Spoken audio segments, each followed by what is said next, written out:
Welcome back to the deep dive. Today we are definitely not just scratching the surface. No, we're not. We're peeling back the layers of a topic that, well, it's going to make a lot of people uncomfortable. But honestly, it might just be the most important conversation you hear this year. It is a heavy one today. We are diving into a really intense ebook. Yeah, we're looking at a forensic dissection of Western decline, specifically through the lens of the modern male experience. Right. We're looking at the book Strong Men, Good Times, Strong Women, Bad Times by Conrad Riker. And I have to say right off the bat, this is not your standard self-help manual. Not at all. Like, it's not telling you to go make your bed or stand up straight. Riker actually frames this entire thing as a counteroffensive. Exactly. The premise here is highly provocative. Yeah. Riker argues that men aren't just failing by accident or because of economic shifts. He claims men are being systematically erased. Neutered. Yeah, neutered and pathologized by a very specific design. A design that he says is now totally woven into the fabric of our modern institutions. It's a really bold thesis. He essentially argues that the world hasn't just changed, it has completely inverted. Right. What was once considered strength is now treated as a pathology, and what was once just basic discipline is now viewed as repression.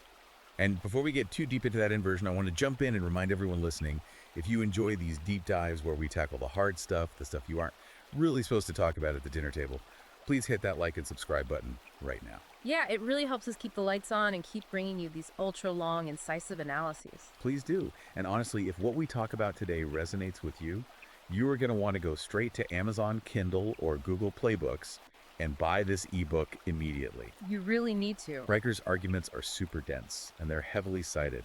We can only cover so much ground in one show, so you really need the full arsenal to understand what's happening. Absolutely. Go grab it on Amazon Kindle or Google Play Books. Okay, so let's unpack this inversion concept. Where exactly does Riker start his argument? He starts with what he diagnoses as institutional capture. He basically argues that if you feel like the world has turned against you as a man, you aren't crazy. Right. He describes modern leftism not as a political ideology, but as a psychological parasite. A parasite. I mean, that is incredibly strong language. It is. But he breaks it down biologically. He claims this parasite works by splitting the world into two distinct groups, infants and predators. Okay, break that down for us. So infants are those who need to be coddled, protected, given everything without question. And in this framework, he argues that role has become the default for women and certain protected groups. And the predators. The predators are men, full stop. So in this worldview, according to the book, a man isn't a builder or a provider or a protector anymore. He's just a threat. Exactly. Men are the things that the infants need to be protected from, so therefore men must be punished, silenced, and eventually erased. Wow. The function of the institution shifts completely. It goes from achieving excellence to simply restraining the predator. And the mechanism for this, according to Riker, is the feminization of institutions. We are talking about HR departments, universities, corporate boardrooms. He argues the goal of these institutions is no longer productivity at all. It's the obsolescence of men. He gives some very specific and, frankly, almost hard to believe examples of this to prove his point. The story about the software engineer really illustrates this shift. Oh, the scalability incident. Yeah. I had to read that section 3 times. It's wild. So you have a top-performing software engineer, right? He is reviewing code with a female colleague, and he tells her directly that her idea isn't scalable. Just a factual statement about the code. Exactly. He's not being mean. He's not attacking her character. He is talking purely about the architecture. It won't handle the user load. It's a technical fact. And what happens next? She cries. Right. Now, Riker points out that in a traditional meritocratic environment, what he calls a male environment, the response would just be, okay, stop crying and fix the code. Because the code is what matters. Right. But in the captured institution, those tears reframe the entire interaction. The engineer isn't offering a technical critique anymore. He is committing an act of violence against an infant. And the result of that interaction. He gets fired Fired. for lacking emotional intelligence. And she actually gets promoted. Riker uses that specific anecdote to illustrate how tears have become a currency that completely outvalues logic in the modern workplace. But it gets even more extreme than that. He cites a case at Stanford University, a Title IX complaint. Oh yeah, this one made my jaw drop. It feels like absolute satire, but he cites the actual case number in the book. Right, a female student filed a formal complaint. because her male classmate, and I'm quoting here, breathed too loudly during lectures. You have to be kidding. Breathing. Breathing. She formally claimed his breathing was an act of aggression that made her feel unsafe. And let me guess, the university didn't just laugh it out of the room. They didn't tell her to grow up at all. They launched a formal investigation. The man was actually forced into sensitivity training. That is just profound. Riker points to this as absolute proof that the system isn't seeking equality. It's seeking purification. Precisely. It's an effort to eliminate male presence entirely, starting with the mind and ending with basic biological functions. Like if your very existence, your breath is considered aggression, you have no place in that institution. It sounds like he's describing a hostile takeover of reality itself. But what is driving this, according to him? Is it just politics? Just people wanting power? Riker says no, it goes way deeper than politics. He argues it is biological programming. And this is where we get into the hive mind concept. Right, the gossip network. This was a fascinating section on neurology. He references a 2021 fMRI study by a researcher named Robert Hazeltine. The study claims that women's brains actually synchronize in group settings. Their neural activity aligns. That's incredible. And Riker contrasts this with men who tend to debate, challenge each other, and individuate. Yeah. He argues that women are neurologically optimized for collective agreement. So when you see a group of people all shouting the exact same slogan or piling onto a guy on social media or just generally acting like a swarm, he's saying that's not a coincidence. Exactly. He calls it the gossip network. And he describes it as a distributed immune system. Its entire function is to identify and destroy male outliers. Meaning men who are independent or confident or non-compliant. Yes. He throws out a pretty staggering stat here, too. He claims that women use 2.3 times more social referential language than men. And that 80% of gossip is negative or punitive.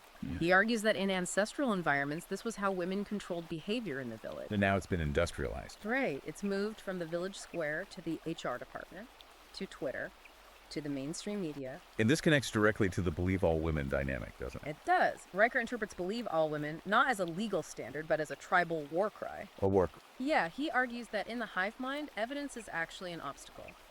Evidence requires individual processing. You have to stop and think for yourself, is this true? But belief requires submission to the group. So when facts contradict the narrative, the facts are just discarded. Because maintaining the consensus that emotional validation of the group is the ultimate biological priority. Exactly. That is why logic often feels completely useless in these arguments. You aren't arguing against a person, you're arguing against a biological imperative for consensus. That is terrifying, actually. But Riker suggests this imperative is being used to conduct a massive form of social engineering. Yeah. Specifically through fertility suppression. Yeah, we need to touch on this because the chapter on abortion was very heavy. He mentions a staggering number. 1 billion babies aborted globally since 1980. It's a massive figure. Yeah. But Riker's analysis of why this is happening is what really separates this book from others. Right, because he doesn't frame it just as a tragedy or a reproductive choice or an economic issue. He explicitly calls it a mate selection tool. Okay, explain that. The standard argument we always hear is that abortion is driven by poverty or lack of resources. Riker argues that in the West, it is often driven by a refusal to accept the genetic material of beta males. Beta males? Yes, it's a way to erase male lineage and legacy. He argues it is the ultimate biological veto, deleting the offspring of men who are deemed useful for providing resources, but unworthy of actually leaving a legacy. And he ties this into what he calls emotional dominance. It seems like, according to the text, the modern woman has been trained to use emotion as a weapon to subvert male logic at every single turn. This is his emotional dominance playbook. We talked about the software engineer earlier, but Riker goes way deeper into the weaponization of emotion. He says tears are performance. That's a quote that really stuck with me. The moment a woman cries in a professional setting, logic ends and empathy begins. And empathy in this specific context is just code for submission. You are expected to stop your logical argument immediately and tend to her feelings. And Riker points to the legal system to show just how effective this playbook is. He cites a deposition from a senior Texas judge. The domestic violence statistics. Yes. This judge admitted on the record that 90% of domestic violence injunctions filed in his court had absolutely no evidence. None. No medical records, no police reports, no witnesses, just the allegation alone. Yet 85% of them were granted. So an allegation is essentially a conviction. In the eyes of a captured institution, yes. The feeling of fear or distress is treated as literal evidence of a crime. Riker calls this emotional warfare with a government stamp. If she feels unsafe, you are dangerous. Truth is completely irrelevant. Feels like the walls are closing in from every side. Legal, professional, biological. But what about the guys who just want to keep their heads down? The guys who are just trying to be normal? Riker argues that normal is exactly what is being targeted right now, and this brings us to the medicalization of masculinity. The mental health hoax. Right. He argues the entire mental health industry has been designed to pathologize perfectly normal male traits. Stoicism, high energy, risk-taking independence. All of those. They are now treated as symptoms of a psychological disorder. I saw the stat from the CDC that he mentions in the book, that 80% of antidepressants prescribed to men specifically target traits like independence and focus. He calls it the chemical neutering of the male drive. I mean, think about a standard classroom. You have a young boy who wants to run and climb and take risks and compete. The exact traits that built the skyscrapers and bridges of the West. Exactly. But in a classroom led by that infant-predator dynamic, that boy is a disruption. He is a predator in training. So he immediately gets an ADHD diagnosis. And he is drugged into compliance. There was that crazy anecdote about the Kentucky teacher. Right. She told the author, straight up, boys don't need to be tough. They need to be emotionally available. Riker points out that this is literally training boys to be women. It's outlawing boyhood entirely. And if you outlaw boyhood, you don't get men. You get infants. Yes, you get what Riker calls infants. Men who are completely dependent on the system, dependent on validation, and totally incapable of the kind of disruptive creation that build Western civilization. Which leads us directly to the cultural battleground, because it's not just about pills and HR meetings. It is about how we fundamentally think. Riker talks about the destruction of the trivium. A trivium. Logic, grammar, rhetoric. These were the absolute foundational pillars of Western education for centuries. They represent order, structure, and truth. And Riker argues these are being dismantled because they are inherently male modes of thought. Because they are hierarchical exactly. Logic demands that there is a right answer and a wrong answer. It cuts straight through emotion. Riker says we are replacing the trivium with the vibe. The vibe. We're replacing objective truth with lived experience. If a fact hurts someone's feelings, the fact is now considered violence. This perfectly explains why we see the Western canon being shredded in universities. It's not just because the authors are dead white men, is it? No. Riker argues it's because they represent a hierarchy of competence. Homer, Plato, Newton. They were objectively better at what they did than others. Right. And the hive mind hates hierarchy unless it's based on victimhood. So to establish the new order, you have to erase the blueprint of the old order. You remove the great men of history so that young men today have absolutely no models of greatness to aspire to. Exactly. And the language itself is being actively sabotaged to support this.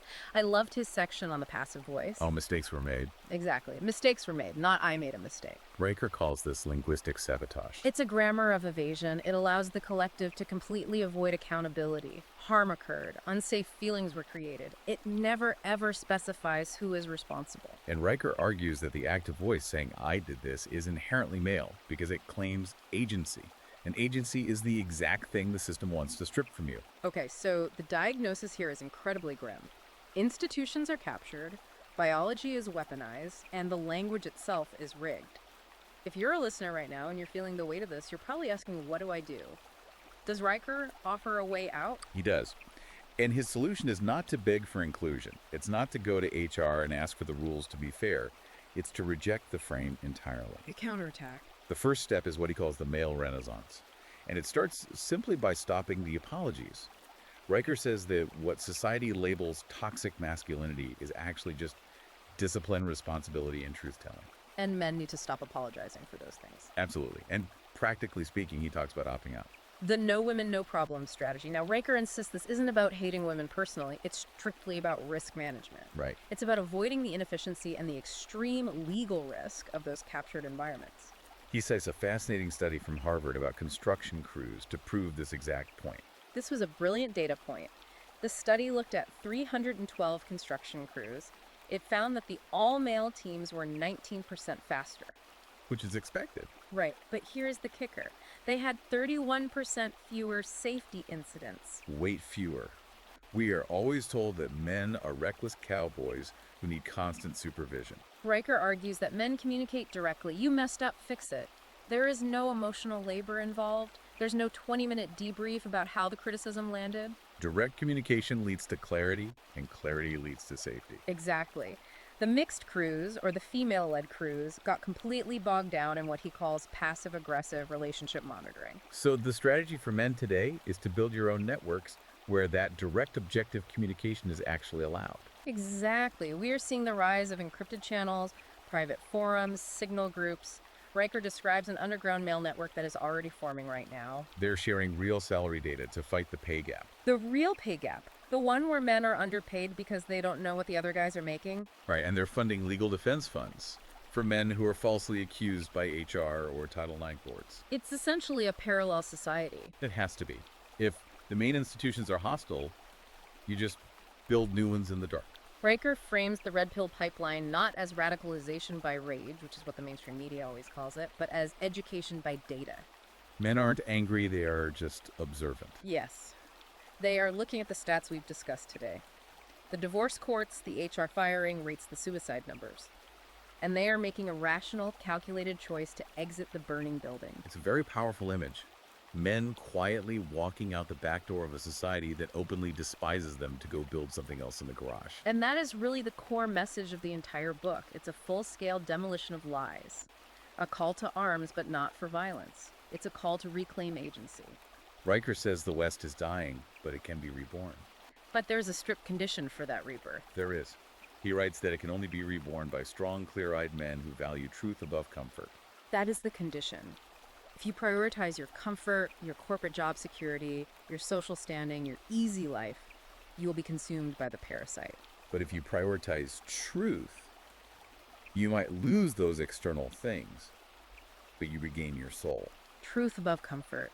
That is the ultimate challenge. It is. And if you are listening to this and you want to accept that challenge, you need to arm yourself. You really need to read this book. Go to Amazon Kindle right now. Go to Google Play Books and get Strong Men, Good Times, Strong Women, Bad Times. It is an ultra-long, incisive read that lays out all the forensic data we've really only just touched on here. And don't just read the book. The conversation is actively continuing. You can and should follow the author at Conrad Riker on Substack. That is at Conrad Riker on Substack. That's where the ongoing conversation is happening and where he's releasing all his new data.